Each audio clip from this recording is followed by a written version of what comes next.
Howdy, everybody. It's your boy Wardy, and I'm reporting live from the Washington Commanders Stadium here to see Kenny Chesney and Zach Brown. No, I'm not a huge country buff, but my girlfriend is, and it is her birthday weekend. So we got to prioritize these things over watching this godforsaken team you call the New York Metropolitans. So I'm standing out here while the concert is going on to tell you why we have a major problem in Mets land. I know it doesn't take a rocket scientist to figure that one out.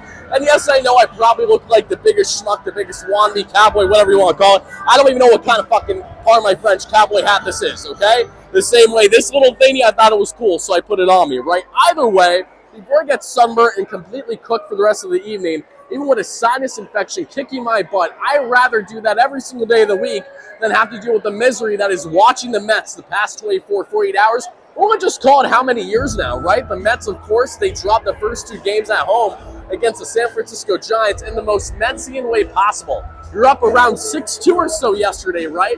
Your third consecutive game where you get home runs from guys like Mark Vientos, JD Martinez, MP Alonso. Christian Scott gives you a masterclass outing. And, of course, Reed Garrett, again, who has been our saving grace in this Mets bullpen for how many times so far this season. He continues to get exposed. And with bases loaded, 2 outs there, instead of trying to make a proper bullpen change in Carlos Mendoza, they decide to keep him in for a grand salami that Patrick Bailey gives up. And the Mets go on to lose yesterday by a final score of 8-6 or so. Heartbreaking loss. All the Mets fans saying, I can't believe we lost that game. Truthfully, I'm far from surprised that we lost that game, being quite frank, with the way this Mets team has performed. The Mets had a win probability of 78% in their past 3 games, entering today's game by hitting 3 or more home runs, and they lost all 3 of those games. Now today, Luis Severino has a no-no through 5 innings. He pitches a masterclass. He was beautiful through 7 innings. The Mets get offense early from, again, a leadoff hit from Francisco Lindor, who's been batting much better in the leadoff spot since the Mets changed that configuration. I know he had a terrible strikeout later in the game when he was caught looking with these and didn't even take the bat off his shoulders.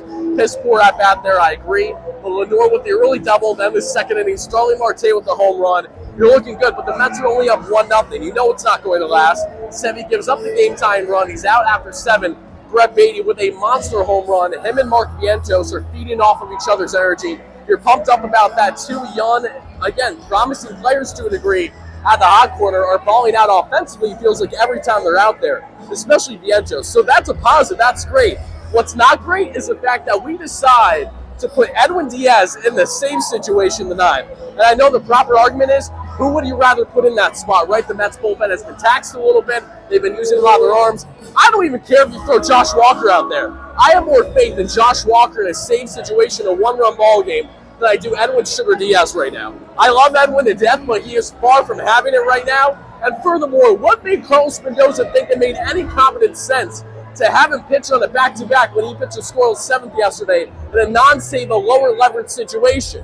I mean, it doesn't take a rocket scientist to read the room and say, okay, Mendy, maybe that wasn't the best decision you could have possibly made there. So, of course, Diaz gives up the save, 3rd consecutive save he's blown for the first time since 2021. Yes, it is heart-wrenching to say that. Yes, I'm frustrated as all hell. And then you come to find out, okay, the Mets get absolutely teed up in extras. They lose by a final score of 7-2, and that's the ball game. The Mets now sit 9 games below 500. 9 games below 500 when they still have another game against San Francisco, a whole set at home against the Dodgers, a whole set at home against the Diamondbacks. I love this Mets team always. I will always look at them first, even when they give me agony. But I can confidently say to you all right now that the Mets do not get something going and fast in regards to the win column. This homestand can absolutely be what ends their season. And it is not an exaggeration to say that. Even in a 162-game season, the Mets free-falled in June last year. They can never recover. The Mets right now are around 6-14 or so in the month of May, with more games to be had here. Another week. Francisco Alvarez not being back stings like no tomorrow. By the time Alvarez gets returned, the Mets might have digged themselves a hole that they can't dig themselves out of.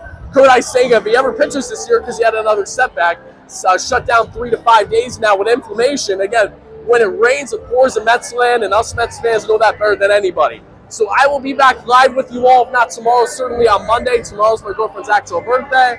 It's kind of our baby moon, too, because, again, we'll be expecting the coming weeks. So a lot of things going on in my personal life.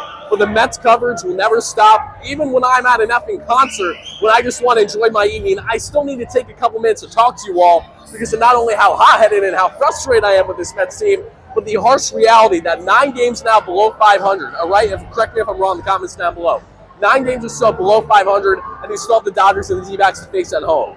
I mean, tell me how I should expect things to get better when Luis Severino, Kristen Scott, these guys did all they could.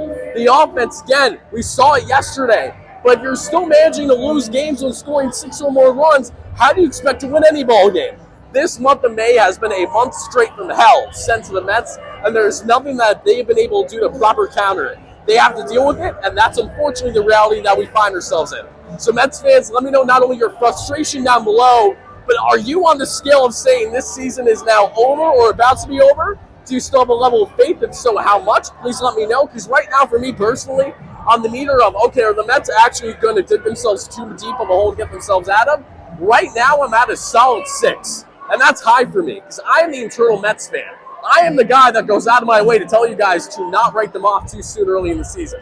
But if they drop tomorrow's game, if they go 10 games below 500, if they drop their next 2 series against the Dodgers and the Diamondbacks, it's the fact that even if the Mets went 5-5 throughout this stretch before the Giants series started, they would still be at least 7 games below 500. I mean, that's just ridiculous. When normally we'd say, okay, 5-5 in that stretch, not terrible, but then you got to win it 7 or 8 straight just to get to 500. We have major problems, Mets fans, and right now, Luis Severino's looking great as trade bait by the deadline. Same goes to an extent with Pete Alonso, as crazy as that is to say.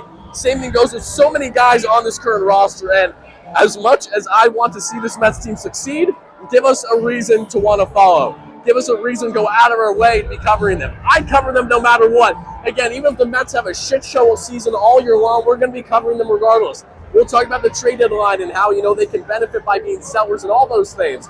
But to suggest that the Mets season already, before we get to the month of June, could be nearing an end isn't outlandish as one may originally have thought a couple weeks ago. But that's what happens when you lose 5 straight. But the same way you lose 5 straight is the same way you can win 5 straight.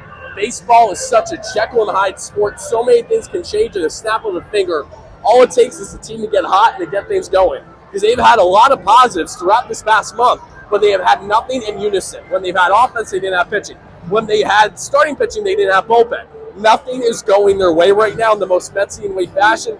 Will that change or will that stay put? We will soon find out. But Mets fans, drop them down below. Let me know your frustration.